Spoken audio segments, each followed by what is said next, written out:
Hello বন্ধুরা, welcome to my channel ঈশার রান্নাঘর। আজকে আমার রেসিপি হলো ফ্রাইড রাইস, আর সাথে ছিল চিকেন কষা।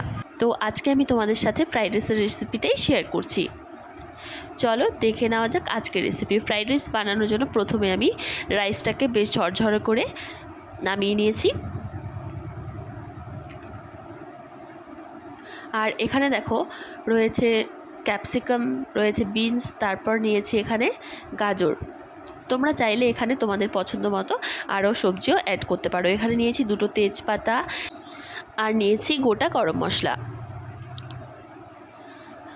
আর এখানে ভিজিয়ে রেখেছি দেখো কাজু আর কিশমিশ। কাজুগুলোকে আমি গোটা ছিল সেটাকে আমি মাঝখান থেকে ভেঙে নিয়েছি। আর এখানে দেখো কড়াইয়ে আমি বেশ অনেকটা পরিমাণে সাদা তেল দিয়ে দিয়েছি। তারপর প্রথমে আমি ক্যাপসিকামটা ভেজে নিয়েছি। আর এই সময় গ্যাসের আঁচটাকে কিন্তু একদম আমি হাই ফ্লেমে দিয়ে তারপর ভাজছি, না হলে কিন্তু সবজিটা থেকে জল ছেড়ে দেবে, তাহলে কিন্তু সবজিটা ভালো করে ভাজা হবে না। দেখো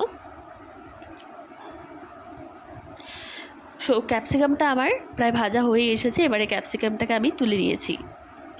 তারপর তেলের মধ্যে আমি দিয়ে দিচ্ছি গাজর আর বিনসটা।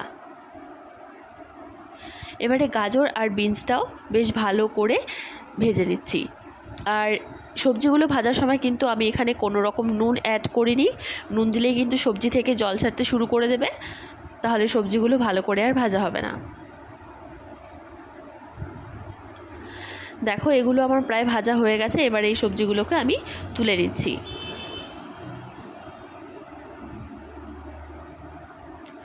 দেখো সব সবজিগুলো আমার ভাজা কমপ্লিট। সবজিগুলোকে একটা আমি প্লেটে তুলে নিয়েছি।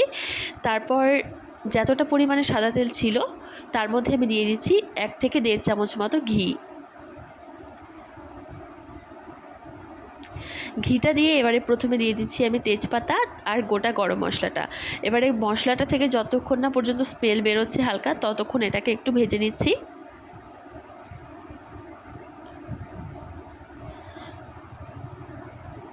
তারপর এর মধ্যে দিয়ে দিচ্ছি আমি কাজু আর কিশমিশগুলো।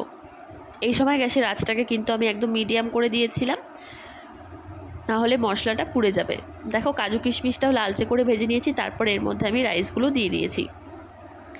এবারে ভাতটা দিয়ে এর মধ্যে আমি দিয়ে দিচ্ছি পরিমাণ মতো নুন। তারপর দিয়ে দিচ্ছি ভেজে রাখা সবজিগুলো। তারপর দিয়ে দিচ্ছি 2 থেকে 3 চামচ মতো চিনি। তোমরা যেই হিসেবে মিষ্টি খাবে ফ্রাইড রাইসে সেই হিসেবেই তোমরা চিনিটা দেবে।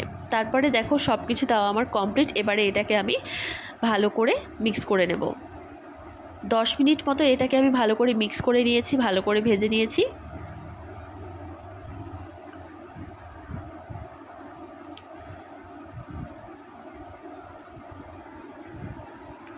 এই যে দেখো ফ্রাইড রাইস আমার একদম রেডি।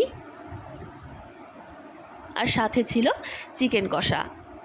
দেখো চিকেনের কালারটাও কিন্তু খুব সুন্দর এসেছে।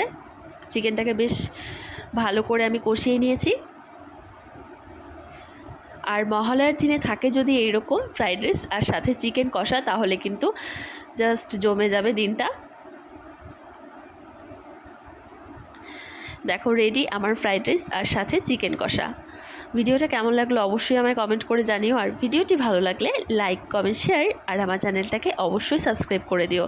টাটা।